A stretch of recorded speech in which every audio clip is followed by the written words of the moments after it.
Welcome to What Crisis? Fully living in your midlife and beyond. I'm your host, Dan Johansson. What Crisis offers insight and guidance on living an intentional life for people who find themselves on a journey of growth in their middle years. Is there a crisis? Absolutely.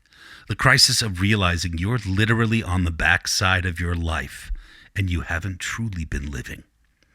Whether you're looking to grow into a better version of yourself, or to find or strengthen your loving relationships, or maybe just learn how to give yourself the permission to lead a purpose-driven life with joy and grace, you'll learn something new every episode. So come along for the ride.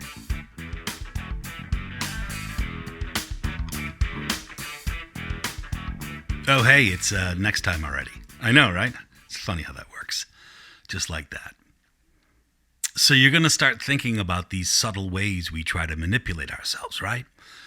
Because the next part of clearing away our own bullshit falls square into the now that you know, what are you prepared to do about it?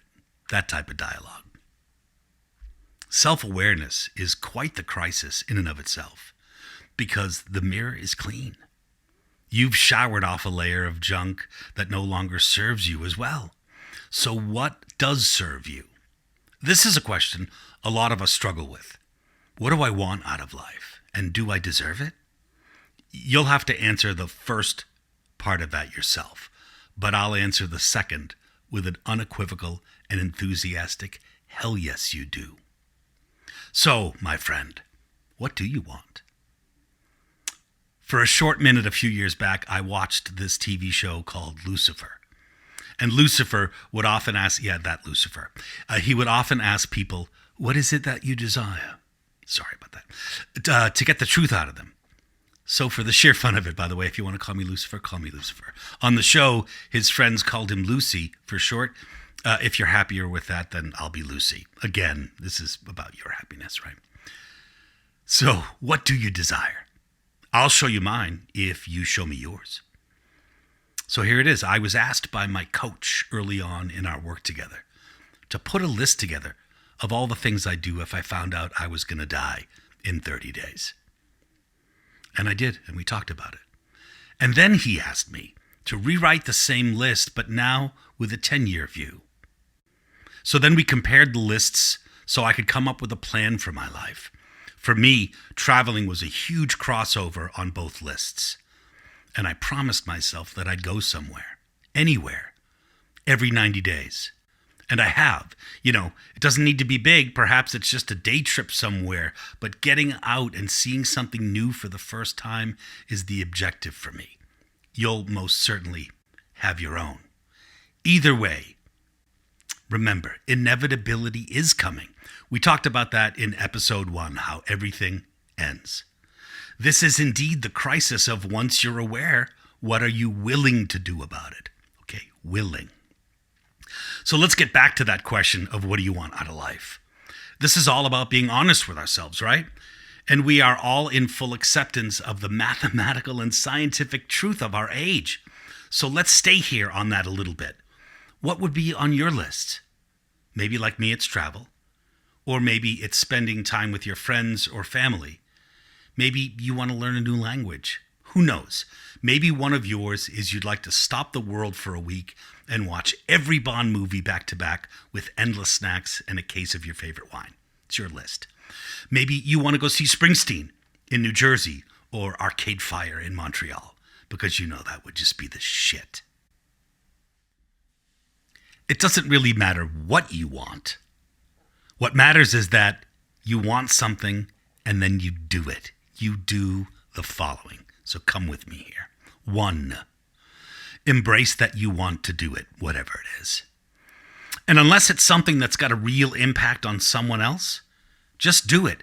Accept that it's okay to do something simply for yourself. As people pleasers, this can often be really foreign. But 2, make a plan to actually do it. If it's travel, for example, do you want to do it solo? Do you want to do it with your love? Do you have a new love? Or even juicier, do you want to fly somewhere exotic and fall in love and never come back again? Again, this is your story to write. And yes, making a plan actually means doing it, picking dates, committing. When will you buy that plane ticket? And will you do it even if there's an obstacle? Will you go see Springsteen even if you have to buy an overpriced ticket? How much do you want it? And number 3, and this one is you dependent. Call yourself out on your bullshit. If you start making excuses, oh, I'll do this later, or maybe something came up and I don't know. Stop yeah-butting. Yeah, but what about this or that, or stop it. Haven't you been listening? Let me share something with you from my new book called The Way In. It reads, I will go where I'm called. Some days to the wild water, some days to snow-covered hills. A day here, a moment or two there. I will move and be untethered just as often as I'll stay where my things reside. Not bound, but free. Getting out is the way in. And here we go with number 4, because I like my lists with even numbers. Do it. Just do it. Do it because. Get out of the patterns that no longer serve you. That's how you find yourself. And if someone else wonders, what's wrong with you? Are you in a midlife crisis or something? Tell them, hell yes, I am. See you next time.